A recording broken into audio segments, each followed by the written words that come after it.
Assalamu alaikum, dear students. Today we are talking about Animal Farm by George Orwell. Animal Farm is a political allegory of Russian Revolution.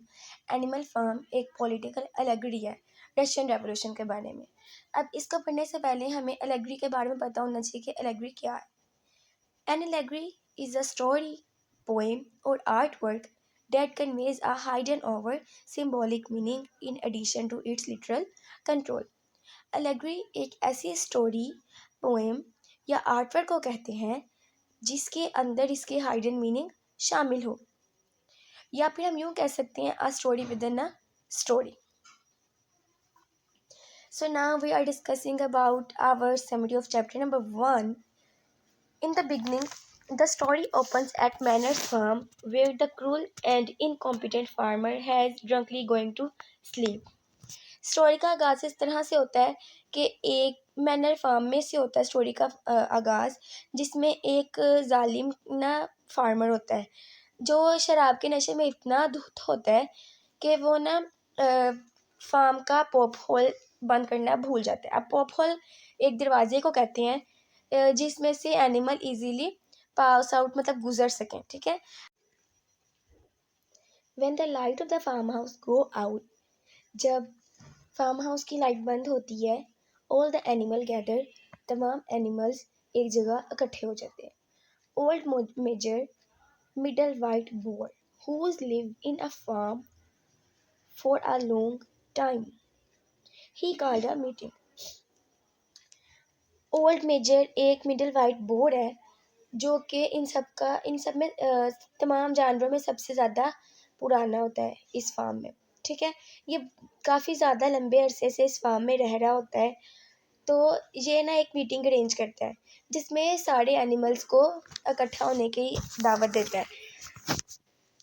इस meeting में ना वो अपने dream के बारे में बताएगा. ही called a meeting, he describes his dream of previous night. वो अपने ड्रीम के बारे में बता रहा होता है जो उसने पिछली रात देखा. In which he mention his dream passes on his wisdom about life, return to his dream. अपने ड्रीम में या अपनी कहने के डिस्क्रिप्शन में ये बताता है कि जो इसने पिछली रात ख्वाब देखा था ना, तो वो ये था कि जो तमाम जानवर थे ना वो ह्यूमंस के बगैर ज़िंदगी गुजार रहे हैं. वो अपनी स्पीच में ये बताता है, अपने ख्वाब के बारे में बताता है जो कि इसके विजडम के अकॉर्डिंग है, मतलब जो कि इसने अपनी सारी ज़िंदगी फार्म में गुजारी, जो इसने ऑब्ज़र्व किया कि क्या क्या होता है एनिमल्स के साथ, कैसा कैसा लोग पेश आते हैं या इनके साथ कैसा सलूक किया जाता है. He says our lives are miserable. उसने कहा कि हमारी जो ज़िंदगी है ना वो नाकाबिले बर्दाश्त है. लेबरस एंड शॉर्ट, बहुत छोटी हैं. No animal in England is free. और वो ये भी कहता है कि कोई भी एनिमल इंग्लैंड में फ्री नहीं है. हर एनिमल कोई ना कोई ड्यूटी परफॉर्म कर रहा है. Man is the only creature that consume अब विदाउट प्रोड्यूसिंग. वो ये कहता है कि सिर्फ इंसान ही ऐसी मखलूक है जो कि सिर्फ ले रही हैं, कुछ प्रोड्यूस नहीं कर रही. ठीक है. तो ये जो कोटेशन मैंने मार्क्स लिख डाले हैं ये लाइंस बुक में से ली गई हैं direct. He argues that animals are enemies of animals. वो ये भी कहता है कि जो इंसान है ना वो जानवरों के दुश्मन है. He also urges animals to rebel against human.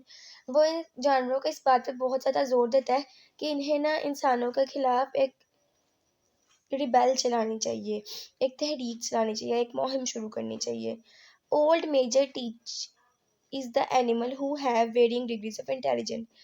Old Major जो है ना वो एनिमल को टीचिंग मतलब सिखाता है उनकी इंटेलिजेंस या उनकी हम कह सकते हैं कि उनकी समझ या अक्ल के अकॉर्डिंग कि किस एनिमल के पास क्या पावर है. A song beast of animal in order to instill a revolutionary favour in them. वो एक सॉन्ग के ज़रिए जिस सॉन्ग का नाम है बीस्ट ऑफ इंग्लैंड, इसके ज़रिए वो रेवोल्यूशनरी फेवर प्रोवाइड करता है एनिमल्स को।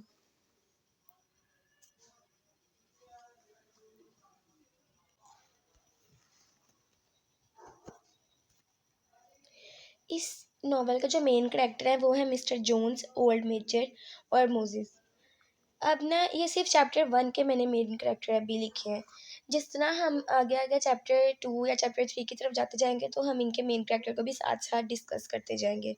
Mister Jones represent the Nicholas one who ruled the Russia from 1894 to 1917। जो मिस्टर जोन्स है ये रिप्रेजेंट करते हैं निकोलस टू को, लास्ट जो रशियन के कह सकते हैं जिन्होंने लास्ट टाइम रूल किया था रशियन पे। इन्होंने रूल किया था 1894 से लेके 1970 तक। Nicholas two was the last tsar of Russian under Romanov rule. इन्होंने रोमन के रूल में लास्ट, जैसा कि मैंने बताया कि लास्ट टाइम रूल किया था। जो मिस्टर जोन है ना ये काफ़ी हार्श हैं, थॉटलेस हैं, बहुत ज़्यादा जल्दी चीज़ों को भूल जाते हैं। जिस तरह कि अभी हमने समरी में पढ़ा था कि वो दरवाज़ा बंद करना भूल गए थे। Old Major middle white board. Old Major जिस तरह कि मैंने आपको समरी में भी बताया था कि एक मिडिल वाइट बोर्ड है, वाइट कलर का एक पिग है जो रिप्रेजेंट करता है कार्ल मार्क्स को, और कुछ कहती हैं कि लीलन को भी रिप्रेजेंट करता है। Karl Marx wrote the Communist Manifesto in 1848, which describes how working classes would need to have a revolution.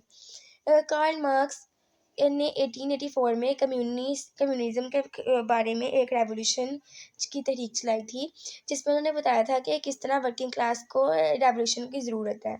लेकिन उन्होंने ये भी बताया था कि वर्किंग क्लास को रिबेल करना चाहिए, अपनी हक में आवाज़ उठानी चाहिए।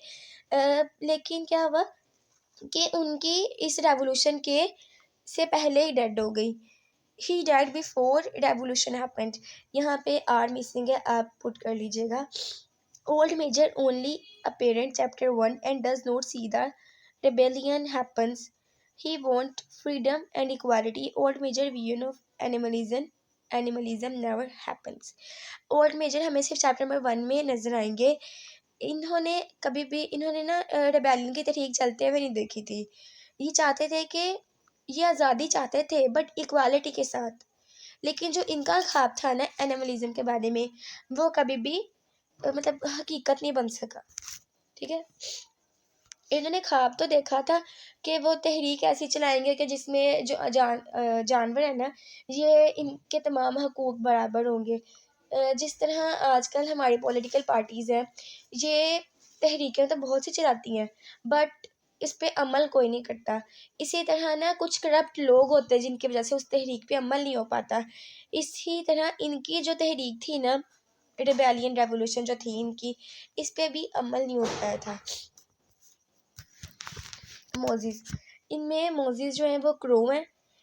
बाकी जो सारे जानवर थे ना इन्होंने पार्टिसिपेट किया था जब मीटिंग बुलाई थी ना ओल्ड मेजर ने, तो इन्होंने पार्टिसिपेट नहीं किया। तो जो मोजिस है ना ये रशियन ऑर्थोडॉक्स ऑफ चर्च को रिप्रेजेंट करती हैं कि किस तरह चर्च और स्टेट के दरमियान एक स्प्लिट था, एक डिफरेंस था। ये जो नॉवल है ना ये एक क्रिटिक है सोवियत यूनियन के खिलाफ। The novel is a critic of Soviet union and it's leader Joseph. The pigs are meant to represent the Communist Party leaders who took control of the Soviet Union after the 1917 revolution. ये Soviet union के खिलाफ एक तहरीक है कि जो pigs है ना ये इनके दिमागी या इनकी सोच को रिप्रेजेंट कर रही हैं। जो पिग्स हैं ये कम्युनिस्ट पार्टी के लीडर को जाहिर कर रही हैं कि किस तरह उन्होंने सोवियत यूनियन का 1917 के रेवोल्यूशन के बाद कंट्रोल संभाला। The novel explores the themes of corruption, power, and the danger of totalitarianism. ठीक है, ये नॉवल ना थीम को रिप्रेजेंट कर रहा है करप्शन के, कि किस तरह रेवोल्यूशन के बाद करप्शन हुई या मिसयूज़ हुआ पावर का। तो अभी तो हम सिर्फ इतना ही पढ़ेंगे बट अपनी आने वाली वीडियोस में हम और भी चीज़ें स्टडी करेंगे, नेक्स्ट चैप्टर की summary. So thanks for watching.